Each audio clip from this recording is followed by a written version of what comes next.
So nice to see some familiar faces. Bonjour, bonsoir tout le monde. Ravi de vous accueillir. We want to really wish you a warm welcome. We're excited to be launching this new series, Glendon Connect, Life After Glendon, with this panel. C'est un très, très grand merci de moi à vous tous pour votre participation ce soir. Pour commencer, on commence avec la reconnaissance des territoires.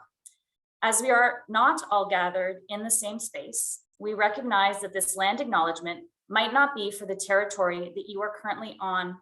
We ask that if this is the case, you take the responsibility to acknowledge the traditional territory you're on and the current treaty holders. Nous reconnaissons que de nombreuses nations autochtones ont, avec des territoires sur lesquels les campus de l'Université York sont situés, des relations de longue date qui précèdent l'établissement de l'Université York. Glendon, en tant que partie intégrante de l'Université York, reconnaît sa présence sur le territoire traditionnel de nombreuses nations autochtones. La région, reconnue comme Takaronto, a été préservée par la nation Anishinaabeg, la Confédération Haudenosaunee et les Hurons-Wendat. Elle est désormais foyer d'un grand nombre de communautés autochtones, Inuits et Métis. We acknowledge the current treaty holders, the Mississaugas of the Credit First Nation. This territory is also subject to the Dish with One Spoon Wampum Belt Covenant, an agreement to peaceably share and care for the Great Lakes region. I encourage each of you, as I have, to learn more about and acknowledge the traditional territory that you are on. I found the website nativeland.ca particularly helpful and a good resource for this. So I encourage you to take a moment to think about the territory that you are on and those who came before us. And with that, I'll turn it over to our host for this evening, my colleague, Shana Baptiste. Merci beaucoup, Mireille. All right, thank you so much. Today, I wanted to state, well, we're going to start off by saying today, we are hosting a panel of alumni who will share their professional experiences with our student and alumni community. Considering that you are all at different stages of your professional careers, we wanted to provide you with this opportunity to possibly reflect and even regroup when it comes to your next steps. Additionally, please note that this event is a part of an ongoing series that will be open to both Glendon students and recent graduates. And finally, we have to always take a moment to acknowledge and offer credit. So this event was inspired by the original Glendon Connects, first a series of speed networking events for alumni and students in 2015 and 2016, respectively. Then it became a LinkedIn project in 2019 and 2020, and now today reimagined as a new series of panel discussions, and today is our first. So I would love to take a moment to offer our panelists to introduce themselves. So we're going to be hearing from Leo Mastoras, Ina Figotina, and Christine Dikongué, and we're going to go in that order. If you don't mind just sharing your name, your current role, field of study at Glendon, and your graduation. Awesome. Hello, everybody. I am Leo Mastoras. Can you hear me okay? Sorry, I should have started there. Awesome. Excited to meet with you all and be here today. So yeah, my name is Leo. I currently work at LinkedIn as a relationship manager.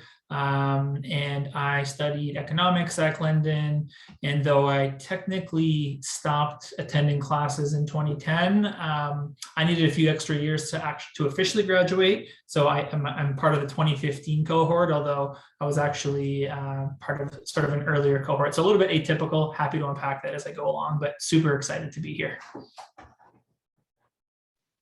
Merci, Leo. Ina? Bonjour, hello everyone. My name is Ina Figotina, and I am the author of bilingual children's book, Trilingual ni moi trilingue, as well as being an elementary core French teacher at York Region District School Board.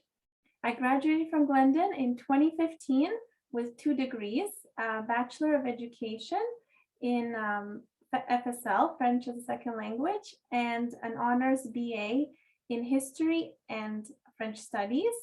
I also graduated with a certificate of bilingualism, and it's an honor to be here today to be part of this panel. Merci beaucoup, Ina. And Christine.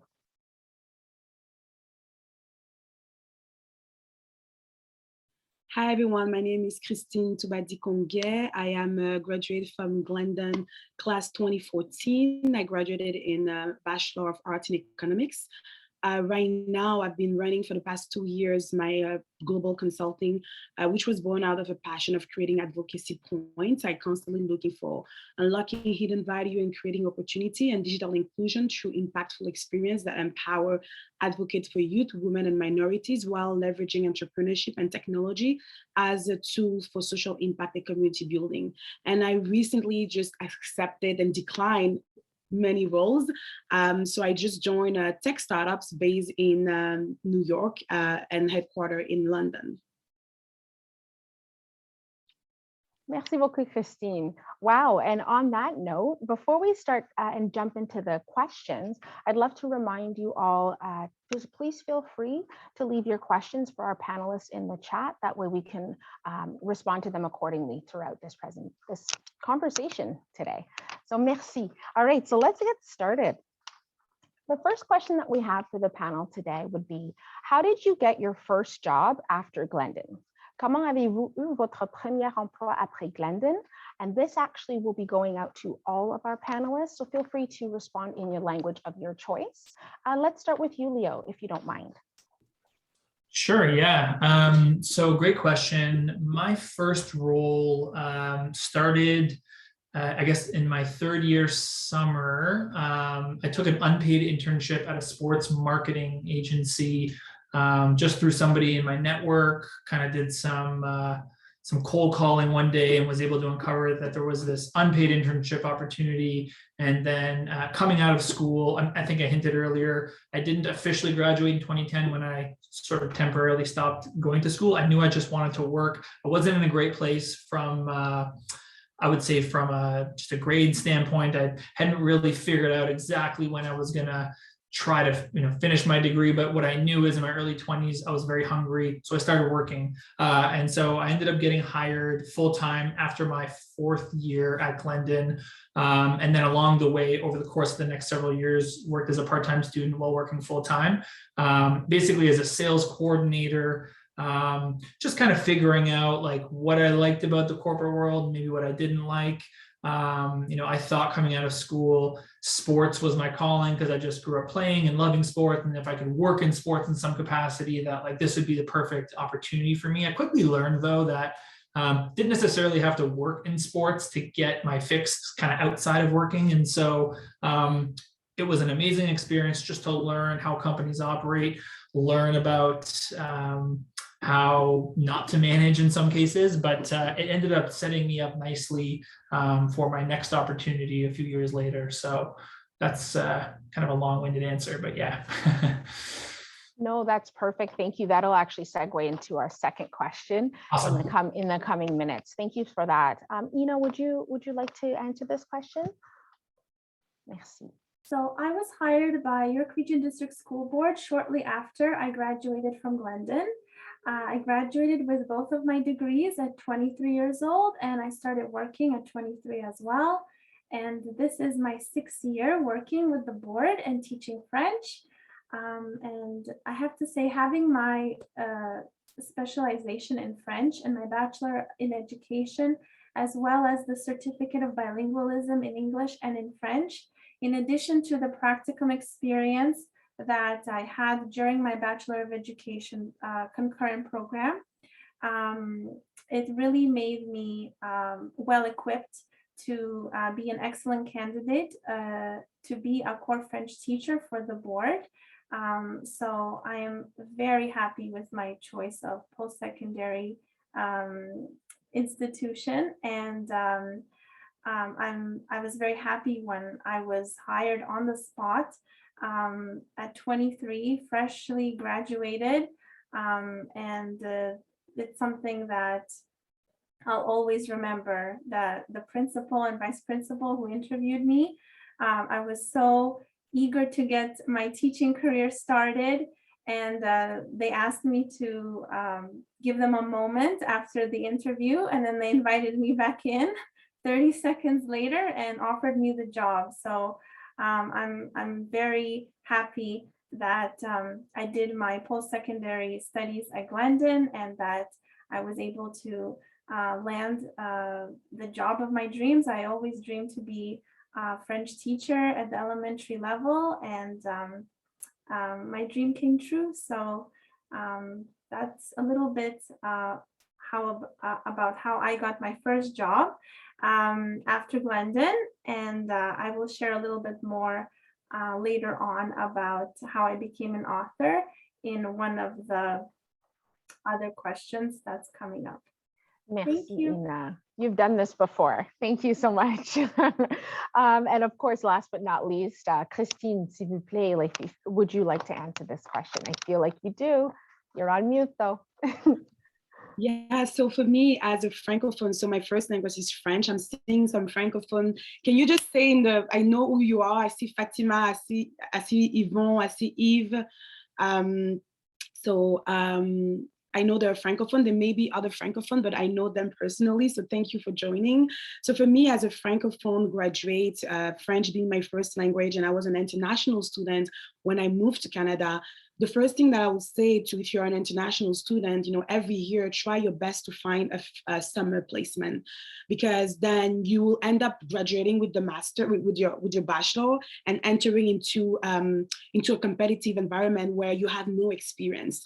So for me, I was kind of lucky that I did some summer internship in some all company, but a lot of my other friends were not as lucky. So, if you're an international student, my first advice for you will be every year, try to find a placement, whether it's a paid or a volunteer placement, like Leo said. So I graduated at the years of 20. I was 23 when I graduated, but I started early. So before even receiving my bachelor, before even going to the graduation, everywhere I was going, I was letting people know that I'm looking for a role, and I didn't even know any companies that I could apply for. So friends of mine were just kind of telling me names of company. So I remember applying for McKinsey Investment, for an insurance company. I can't remember, Aviva, an insurance company, and Chum, like I can't remember this name, but I received all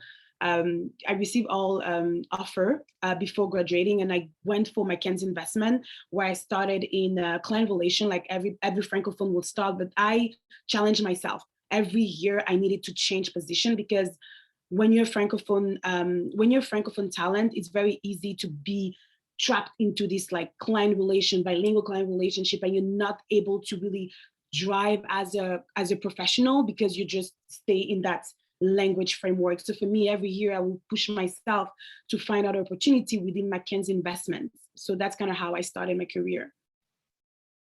What great advice. Thank you so much, Christine. I know quite a bit about the customer service and call center environment. So that's actually a very good point. Thank you so much. So now that we've arrived to our second question, alors, la deuxième question is for Leo. So how did you find a position in your field? So just to differentiate, the first question was just about finding your first job right after Glendon, but how did you find a position in your field? Excellent question. And as I kind of reflected, I almost just kind of enjoyed thinking about like my decision-making criteria and how it sort of changed as I went along. And I guess like the headline for me was a lot of trial and error. So I'm currently, as I said, a relationship manager at LinkedIn. Most of you are probably familiar. It's the largest digital representation of the global economy. We're at nearly 800 million members today, and I work in one of 4 lines of business at LinkedIn. Basically, my focus is sales solutions. So I work with small to medium-sized companies across North America to help them modernize their sales strategies. A few years prior to joining LinkedIn, I was able to get my MBA part-time through Queen's. So certainly that helped a little bit in terms of just my qualifications. But, I talked about my journey being atypical. Again, like in my early 20s, I knew that I wanted to work.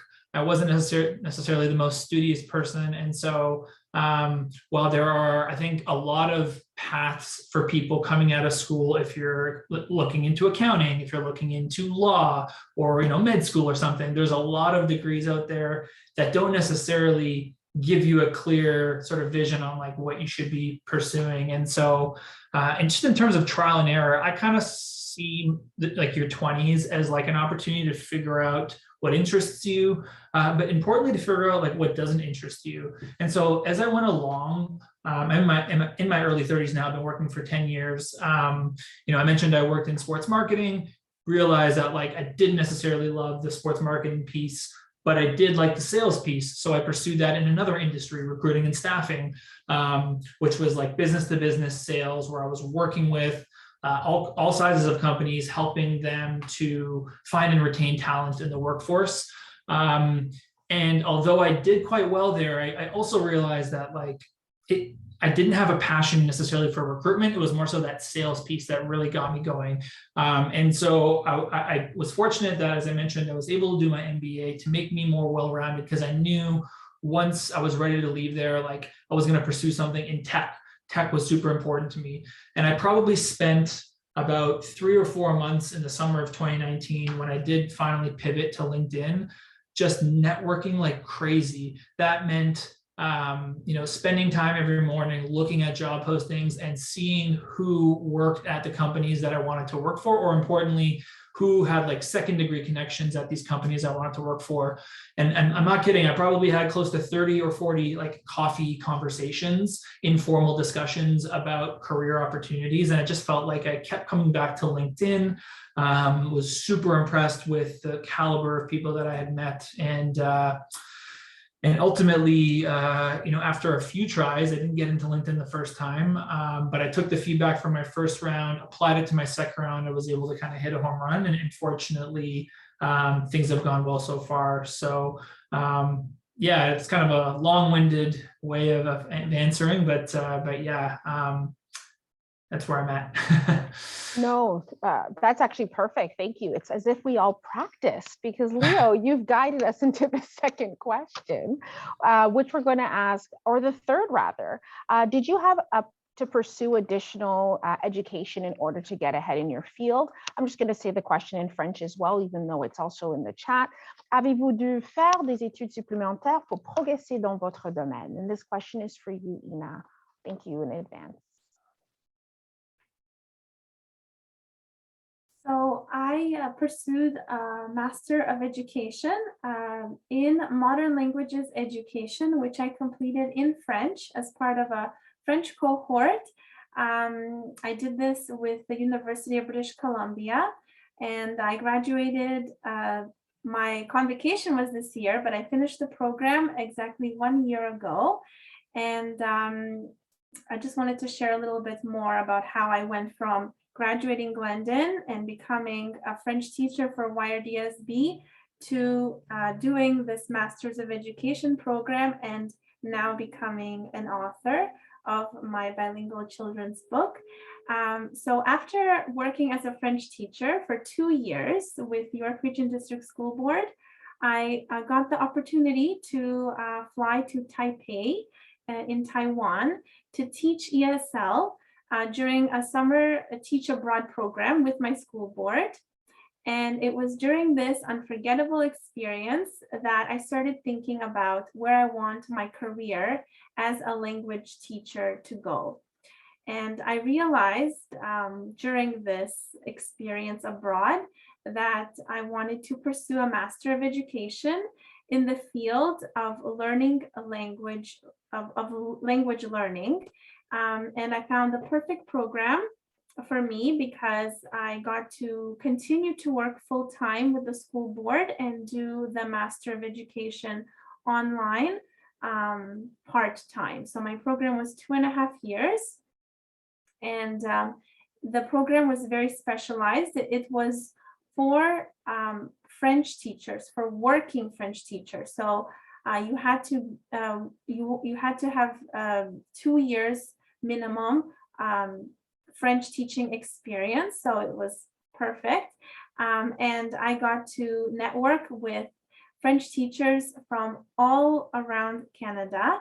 So in my cohort, there were teachers from BC, from Alberta, from Manitoba, Saskatchewan, and I was the only one from Ontario. So I felt really proud representing my province in this program. And so the Masters of Education that I did in Modern Languages Education, I got to do research on a topic that I was very passionate about for my thesis project.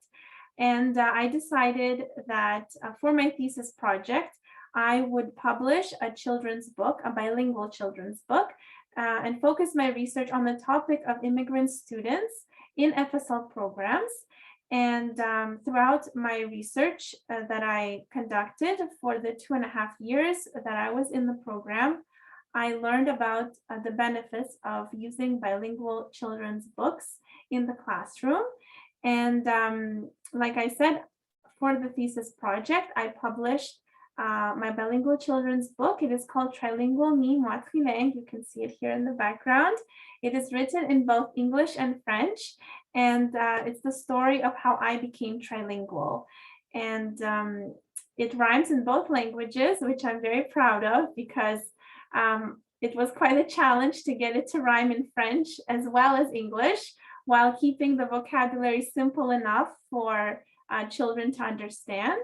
But it has been a year since I published the book, and I've been doing workshops for school districts, presenting lesson plans and sharing my book with other language teachers in other provinces and explaining how they could use it in their language classrooms. And I've also done a partnership with the Richmond Hill Public Library. I've been doing after-school French programs for the Richmond Hill Public Library.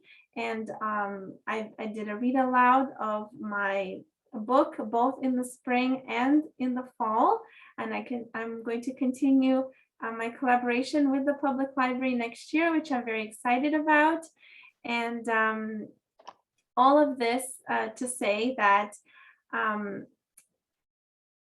when I was at Glendon, my goal was to graduate and to be a French teacher. And just a few years later, like Leo said, your 20s are there for you to explore where you want to go in your career and try different things. So the moral of my story is not to restrict yourself. And you never know who you will meet and where your career will take you. So like I said, I'm very happy that I started working at such a young age. But just because I reached my goal back when I was 23, I got the position with the school board. This is just the beginning of the story, and I'm building my career and expanding in my field as a language teacher, and now as an author, and I'm excited to see where my career will go to next. And I just want to share my story and just emphasize the fact that you really shouldn't restrict yourself, because you never know what the future has in store for you. Merci beaucoup, Ina. I couldn't have said it any better. I think it's important to think of your career as a journey, right? Mm-hmm. Every interaction, every opportunity, part-time, full-time, volunteer, it all comes together and it opens doors to other things. Look at that. Merci beaucoup. Alors, pour la dernière question, en fait, c'est pour Christine, ici en français cette fois-ci. Donc, quel conseil donnerez-vous à une étudiante et un récent diplômé de Glendon? What advice, sorry, I should say it in English just in case, what advice would you give a Glendon student and a recent graduate? We'd love to know, mais en français. S'il vous plaît. Merci beaucoup pour la question, mais je vais répondre en français, mais aussi en anglais, parce que dans la salle, il y a juste 3 francophones, so I have to speak in English, because in the room, I see more Anglophone than Francophone, and the Francophone that I'm seeing are purely Anglophone. So my thing was that I was going to start with your career is a journey and life is a journey as well.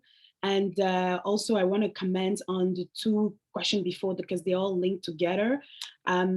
First, you have to, for me, my first advice that I will give to someone that's looking to pursue in the career is that you need to know who you are and be confident in who you are. Because the reason, like, once you start knowing who you are and you're confident in who you are, you'll be able to say yes and no to offer. I think that's your power reside on you being able to yes and no to offer. What I realized is that when I came out of university, I got my first job, I was 23. I did not negotiate my salary. You need to learn how to negotiate your salary. You should not be scared. Tu ne devez pas avoir peur de négocier votre contrat d'embauche, because the contract that you're signing between yourself and the employee is to be a contract that makes you happy. So if you take a contract that does not make you happy, you're coming in the job not being happy from the get-go. So for me, I think it's very important. And if it's not something that you like, you should be able to say no and find another opportunity, because especially right now, there's remote opportunity, there's hybrid opportunity, there's so much opportunity out there. So that's why it's so important to know yourself, savoir qui vous êtes, and stand on your ground and know and go after what you want to do. The second thing I want to mention is, as we talk about LinkedIn, right? One of my strategy when I left universities, I realized that I did not even have a LinkedIn. So I was about to graduate. I don't have a LinkedIn. I'm like, no. Best believe I'm going to have a LinkedIn. So I went online, starting doing my LinkedIn, and every month, chaque mois, je me mettais comme target d'avoir 100 nouveaux contacts every month. I was putting as a target to have 100 new contact, and those contacts were within the space I wanted to go into. So whether it was finance, whether it was equity, because back then I was really getting into my investment company. So those are the people that I will add into my LinkedIn, and also look at, what other people are doing, people that I want to be like, the people that inspire me, how are they positioning themselves into LinkedIn? So I would say LinkedIn is a mirror, is who you are in the digital space. I see Leo like very, very, very happy me contacted about LinkedIn, but to be honest with you, like LinkedIn is the spot. And actually, even the next offer that I got this time around is through LinkedIn. A lot of offer that I got, it comes to LinkedIn. Sometimes I have to say no to offer to LinkedIn, because I optimize on my LinkedIn.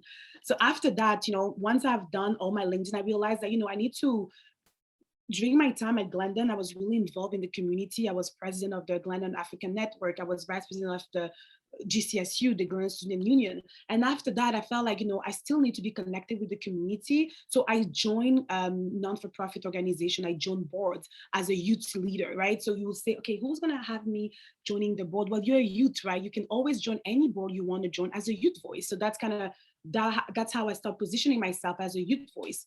I got involved into many programs that developed my skill set. So get involved in program, find program online, go on Eventbrite, connect with everyone that feels that they're going to help you advance into your career. So that's the little advice I will give in the community side of things. And also, take a leap of faith. So I took a leap of faith. I left my organization at McKinsey Investment in March 2019, and I really took a leap of faith. And almost like Leo, I knew I wanted to be in tech, right? So I was in finance world.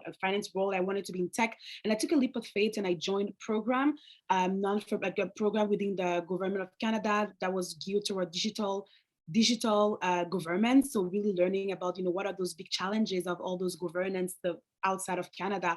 We were talking about big data. We start talking about not the pandemic, but remote working before we even arrived. So those are the things that, when you're at the forefront of what's happening, you go to conferences that brings, the brightest mind in the world, and you get to learn from it. For me, that's going to help me advancing into my career, going to conferences, and not just to go to conference, you go to conference, you connect with the panelists, you want to add them on LinkedIn, you want to send them an email, a LinkedIn message, thank you very much. Again, LinkedIn is out there to really help you bridge the gap between you as a student and you as the career professional, because LinkedIn is almost like your Facebook, Facebook for entrepreneur and professionals. So for me, that's really kind of, going to events and be out there posting on LinkedIn again. And why do I say LinkedIn? Because when an employer is looking to hire you, they're going to go to your LinkedIn. And if you don't have anything there, they don't see what you're liking, they don't see what you're writing about.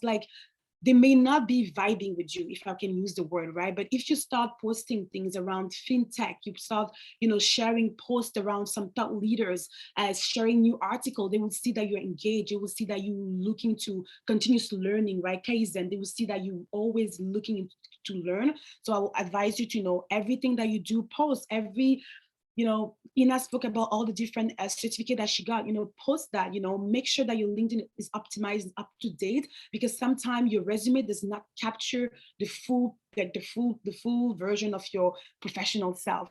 And for me, after that, I actually started a startup last year. I co-founded a startup because I wanted to be in tech. So I started Africa Hacks, which is the biggest hackathon, virtual hackathon that's run in Africa. And there I started bridging the gap between tech companies like Amazon, Google, Facebook, to fund our programs so that we can now share those technical tools and technical skills to a population such as, African youth in Africa, and help them creating companies. So that's kind of what I did for a year. And at the same time, I started, because I was so involved with my community, with non-for-profit, I started consulting at the side. So I'm saying this why? Because, life is a journey and you never know where this journey is going to lead you. So eventually last year, I enrolled into a Master of Management in Innovation Entrepreneurship at Smith's. And it was a great experience for me, because now I was really able to merge my innovation personality, my business management personality, and my entrepreneurship personality, right? Because life is a journey. And I don't think I will ever be able to get to that level if I didn't stretch myself, if I didn't went to those events, if I didn't, optimize my LinkedIn posting and be out there and be visible, right? Because it's all about being visible. Wherever you are, it's all about showing your best self, and LinkedIn kind of can bring that for you to the point that I'm at today. I feel like, because I know where I'm going, I graduated last week for my master program, and last week again the same thing happened. You can ask my brother, I had 4 job offer that was lined up. I think the reason why it happened is because I was out there. It's because I've been posting on LinkedIn. It's because I position myself to get those roles. So position yourself to get the roles that you want, because then you will end up being like me, where I was stuck with the 2 dream job. One was to work at a consulting firm, a Big 4 consulting firm, and the other one was to work for a tech startup.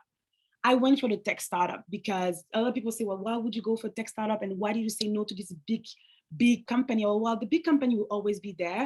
And the tech startup is right now, it's in the moment. And I'm going to embrace that and take that risk and see where it leads me. So that's why, that's my point that I want to say. And also, when you want to negotiate your salary, there's this tool, Glassdoor, right? You want to go on Glassdoor.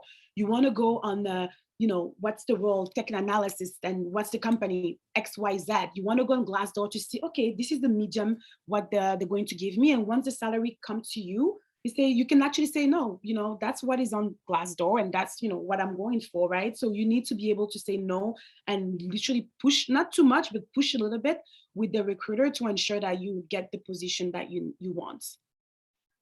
Merci beaucoup, Christine. I feel very motivated, even though I love my job. You've just given us quite a bit to think about. I've actually taken notes because I want to add to the conversation. And honestly, this is not because Leo is here. I've actually, sorry, let me start over. In the 9 months that I've been in this new role, I too have looked at how we can support our students, but more importantly, our alumni. So I'm going to share a few tips with regards to LinkedIn. In the meantime, if you do have any questions, don't hesitate to send them to me personally, or Mireille or Marine. Otherwise, I'm gonna jump on in, okay? But at the end of the day, I actually just wanted to share that I was a teacher. I was teaching French and careers in high school, and that was my passion. At the end of the day, I thought I wanted to do that in my early 20s, like most of us have said. But very quickly, I realized that I actually don't have a passion to teach French. I have a passion to use French. And those are 2 different things.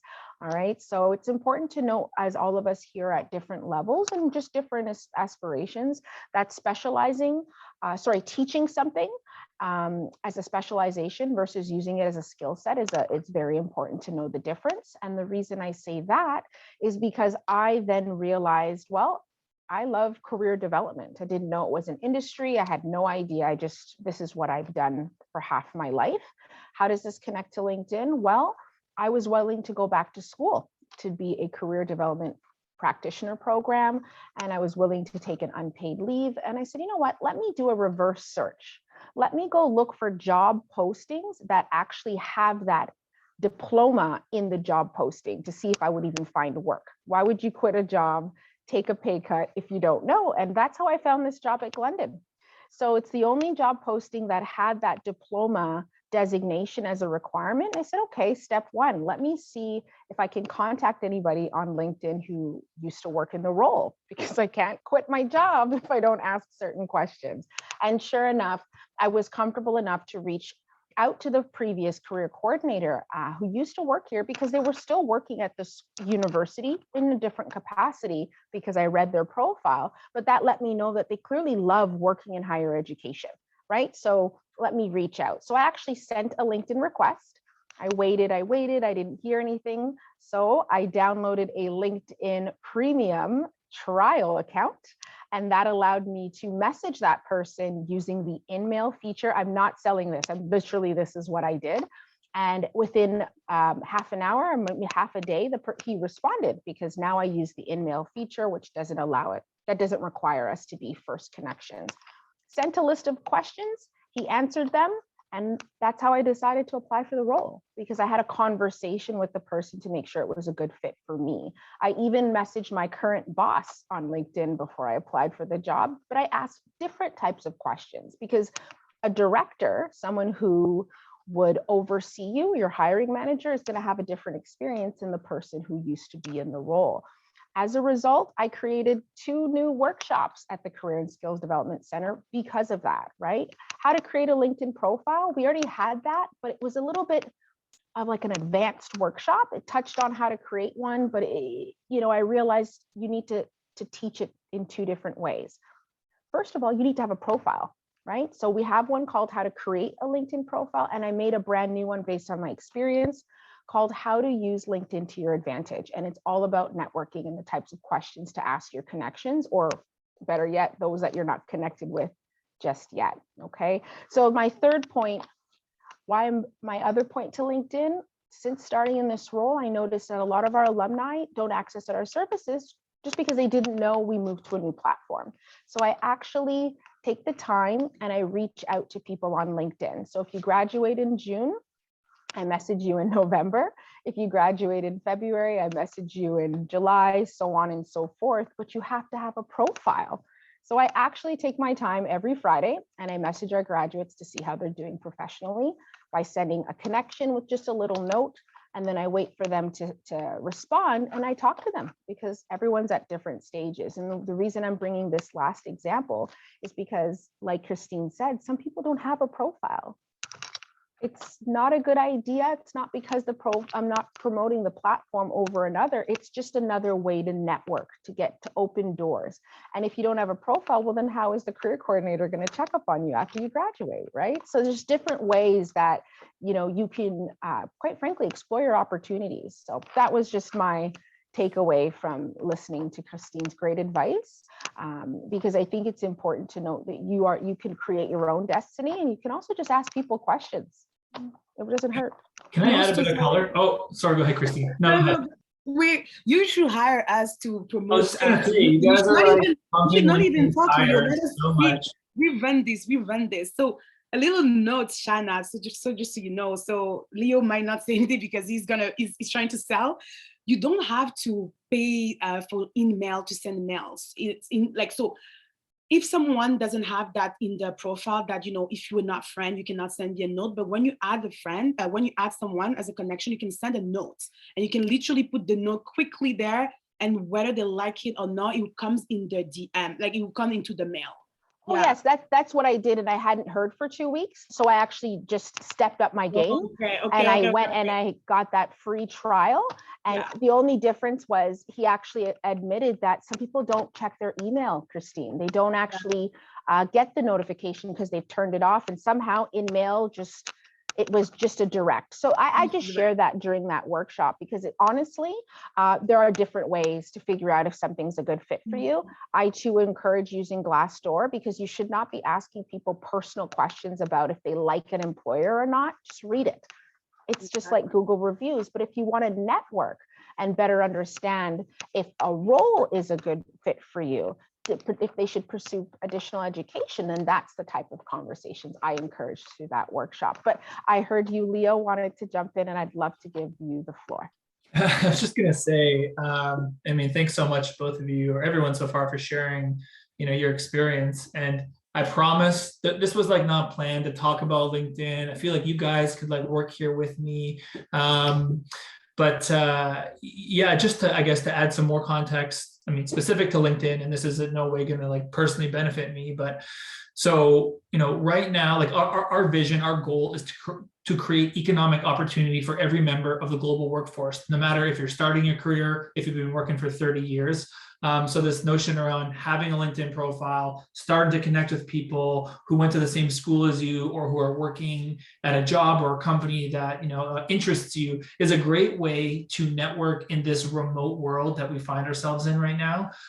Since COVID hit, we have on average 2 members joining LinkedIn every second. I mentioned we're hovering around 800 million members globally. And I mean, before I worked at LinkedIn, I was a big proponent of it. I was leveraging it for some of my duties as a salesperson. But even as I started my career, I think I was like an early adopter, created a LinkedIn profile back in 2008 when I was still attending Glendon.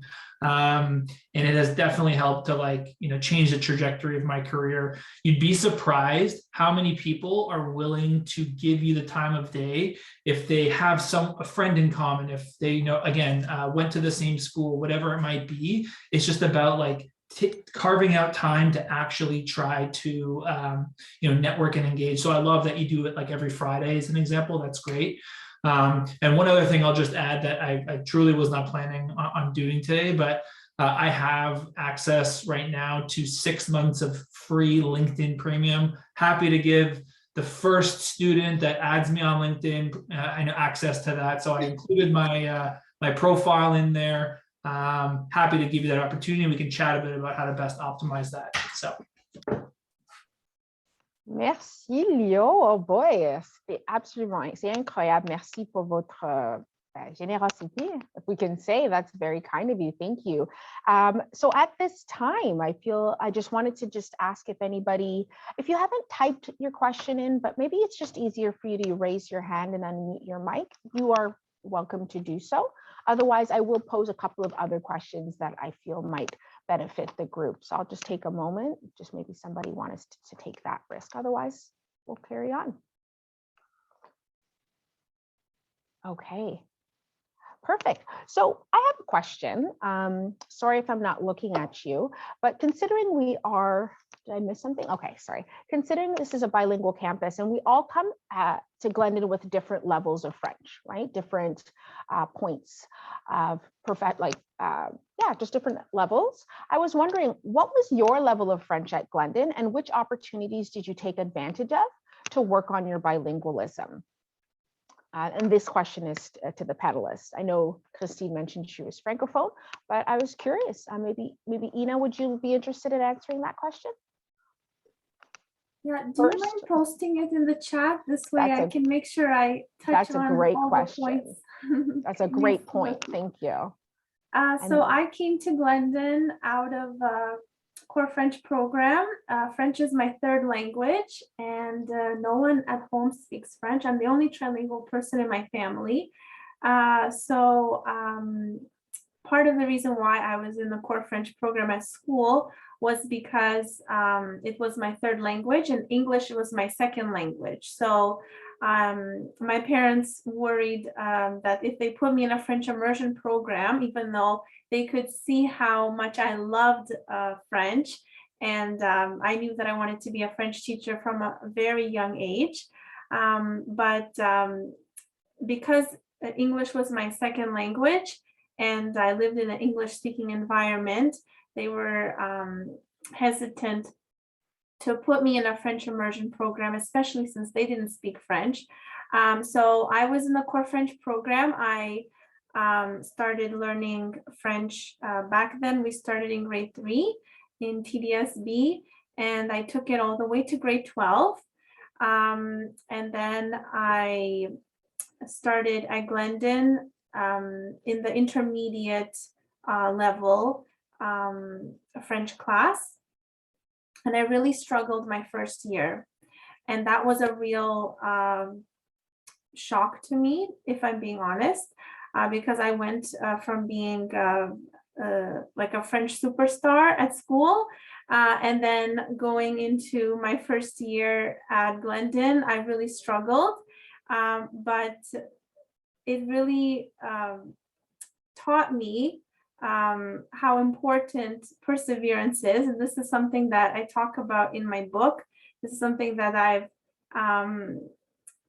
had to overcome a lot of challenges in my journey to becoming trilingual. As a child, I had problems with my speech, so I worked with a speech therapist to help me with my first language, which was Russian.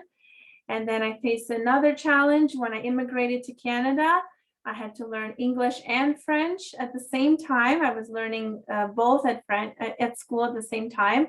And like I said, my parents couldn't really help me because they didn't speak the language as well. So I throughout my journey of learning languages, I've had to face a lot of different challenges and overcome those challenges. And one of my biggest challenges when it comes to learning French was my first year at Glendon learning French. I really struggled, but I persevered. I didn't drop my minor in French studies, even though I was really not sure if I was going to graduate with all of the required courses for the minor. But I'm so happy that I took advantage of the resources that were available on campus. And there was, I believe it was called Café Francophone. Is that what it's called? Okay, because it's been a couple of years. That's okay. Since I was studying French at Glendon, but that really, really helped. I had a tutor. It was for free. A Francophone student on campus was helping me with my French homework, and I had someone to practice my French speaking with. And I actually, we became quite close throughout these sessions that I had with my tutor, and actually bumped into her. She's now working for your Region District School Board as well. And I bumped into her at a workshop, and I thought, I had a moment of like a full circle moment. One day I was working with her to help me during my undergrad studies, and now we're both colleagues working as French teachers for the school board. So it was really nice to see her again, and I sent her a copy of my book, and she told me how proud she was of me and how well I wrote it in French. That really meant a lot. Merci. Coming from her. But yes, definitely use the resources available on campus if you are specializing in French at Glendon. There are resources there to help you. So definitely take advantage of that. Merci, Ina. It's very important. And I thought, all of us here were at different points. I do have one more question I wanted to ask, but I know I saw that you were going to answer, Leo, and I would love for you to do so if you're interested. I was just going to say, I feel like unlike many of you here, my French is and was very limited at best. I took, intro to French, even though I'd taken it sort of throughout my my journey as a student in high school. And I graduated with the bare minimum French requirements that you need at Glendon. But I will say that, interestingly, very recently, so I've been in talks about like a promotion, looking at different lines of business within LinkedIn. And for the first time in my career, there was a role that interested me in another line of business that serviced parts of Quebec that required you to be bilingual, that I couldn't apply for because I just don't have that French speaking background. So I guess it's just as an example of, where you never know like when necessarily, regardless of the industry or profession you choose, but yeah, just thought I'd share that kind of anecdotal story. No, and I appreciate that. And that goes back to my point of whether you're going to school to specialize in the language or just learn it as a skill in addition to something else. So thank you for that, Leo. On that note, I'd love to ask this question here. What advice would you give a student who is about to embark on their job search and or career? So they're about to start, right? You've got some great tips throughout these conversations. Even Christine, I know specifically, she says negotiate your job. But if you're brand new and you're not, and you don't even want to try that, right? Because you do need to make money. In addition to that, what else could you suggest? I will start. I would Of course. I would say, I always say this because, I remember, quand je me souviens encore, quand j'ai gradué de Glendon en 2014, la plupart de mes amis n'avaient pas encore trouvé d'emploi, mais moi, j'avais déjà trouvé un emploi. Il faut commencer tôt. So, si tu sais que tu gradues en octobre, commence à partir du mois de juin. So what I just said is that, if you know you're going to graduate in October, you need to start way earlier than October. So for me, I was already walking like I'm graduating, like everybody, even though I didn't have my good degree on my hands, but everybody that talked to me, I'm graduating, right? So again, your LinkedIn is important. But I remember as I continue talking, I remember that I use another tool, just so that we're not biased, and it's not a LinkedIn competitor or anything like that, but it's a networking tool called Shaper that I use, and a lot of Torontonians are there. So Shaper, it's a tool that connects you amongst other. It's a one-on-one, like you match with your profession, you check like what you like, and then I remember I jumped into it, and then after I went into LinkedIn. So Shaper, it's a great tool, especially with especially with now we are not locked down, but remote, and everybody is just accessible there. So you want to go there and to looking into what people are doing, because it's LinkedIn plus like a speed networking app where you can meet people and you get to know them and go to events. The first thing that I did when I knew I was going to graduate to Glendon, I went to Eventbrite and just typed event, because Eventbrite is an event bank and there's so much event that's there. Show up, and when you show up, come like 10 minutes before. Why do I say to come 10 minutes before? Because then you get to meet the people that are organizing the event, and they get to see what you're looking for. And then during the event, they will cater to you. Oh, this is Christine. She's going to graduate in 2 months and she just got into this meeting, right? So you want to connect with the people that are going to help you. And secondly, get a mentor, right? So for example, I don't know if people have time as part of the panelists, right? But if you feel like, I'll take myself as an example, that you want myself to become a mentor, add us on LinkedIn, right? And then from LinkedIn, go for like a coffee chat with one of us or any of the other people on the panel that are talking here with us. So don't be scared to ask people to meet you for virtual coffee. Don't be scared of adding people on LinkedIn, because at the end of the day, they're just going to say no, and that's it. You move on. If they say no, it's okay. They continue, but then you will find out that a lot of people will say yes to you, and those are the yes that matters, and you need to build this relationship, because you never know. One day someone may have the best position for you. They may be inside a company and they're going to recommend you. So that's my take. Merci beaucoup. Actually, it's perfect because I can't believe it's 5:55 p.m. So I do see one question in the chat. And if you do have a moment, I think it's Mara, if you could just stay behind, we can probably address it. But I do want to honor everyone's time in that we can share that last slide.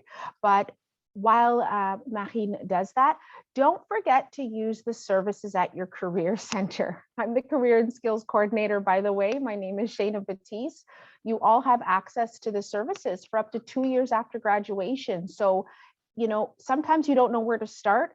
Literally start here. We offer career counseling, job searching help, interview prep, resume or cover letter support. We even do grad school support, right? So I think it's great. It's important to note all of what we've said, but sometimes you just come by office A118, all right? Or send us an email, which will come up in a second on our contact information slide, okay?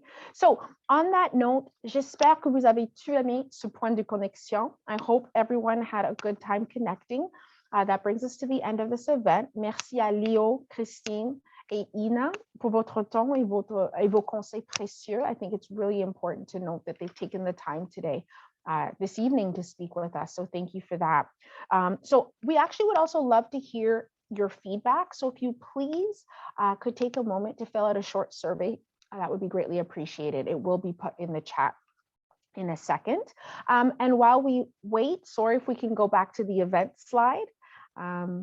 I would love to go over some of the events that are coming up, and they're open to all of you actually. So on December 8th, there will be, en fait, il y aura une conférence QAR avec la professeure Alison Harvey. Okay, she's a communications professor actually.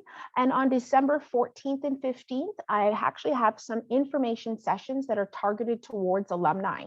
So if you're about to graduate, if you've already graduated, Service Canada and the official languages programs employer will be looking to hire alumni.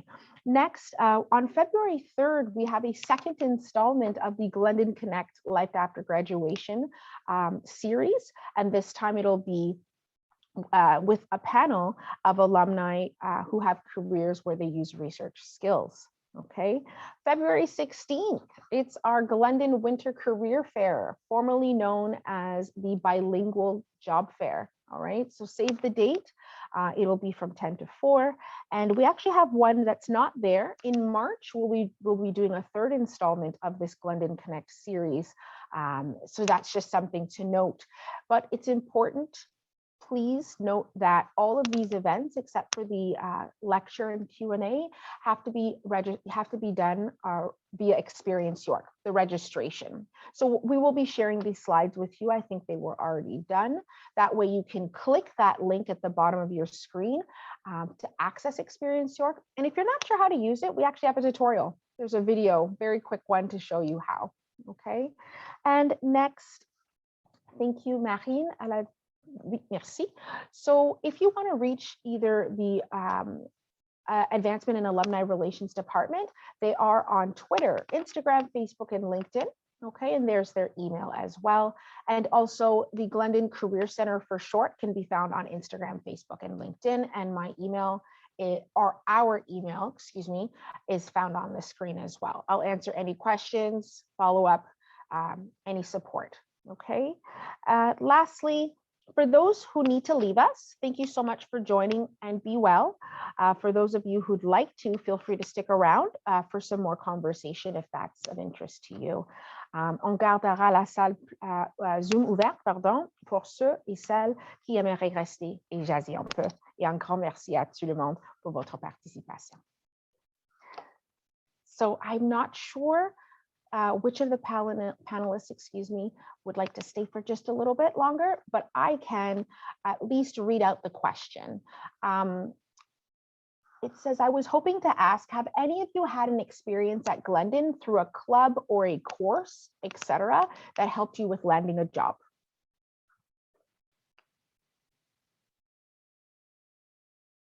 Sorry, I didn't direct it to anybody. Ina, please. So I just wanted to mention the importance of having a connection with your professor, and to consider the importance of references when it comes to job hunting. So in my experience, I have used professors on my reference list.